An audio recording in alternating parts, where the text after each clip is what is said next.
Francis മാർപ്പാപ്പയ്ക്ക് sister Genevieve Jeanningros എന്നൊരു അടുത്ത സുഹൃത്തുണ്ടായിരുന്നു. ലിറ്റിൽ സിസ്റ്റേഴ്സ് ഓഫ് ജീസസിലെ കന്യാസ്ത്രീയായിരുന്നു സിസ്റ്റർ ജെനിവീവ്.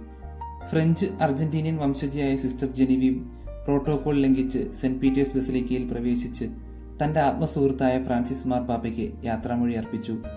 കർദിനാൾമാർക്കും ബിഷപ്പുമാർക്കും മാത്രമായി പ്രവേശനാനുമതിയുള്ള ഹാളിലേക്കായിരുന്നു സിസ്റ്റർ കടന്നു ചെന്നത്. ഒരാൾ പോലും സിസ്റ്ററിനെ തടഞ്ഞില്ല എന്ന് മാത്രമല്ല, ഇറങ്ങിപ്പോകണമെന്ന് പറഞ്ഞുമില്ല. അത്രയ്ക്കാഴത്തിലുള്ള സൗഹൃദമായിരുന്നു ഇരുവരുടെയും. അർജന്റീനയിൽ വെച്ച് തന്റെ ബന്ധു കൂടിയായ ഒരു സിസ്റ്ററുടെ ശവസംസ്കാര ചടങ്ങുകളുമായി ബന്ധപ്പെട്ടുണ്ടായ പ്രശ്നങ്ങളിലാണ് അന്നത്തെ ബിഷപ്പായിരുന്ന ഫ്രാൻസിസ് മാർപ്പാപ്പയോട് അടുക്കുന്നത്.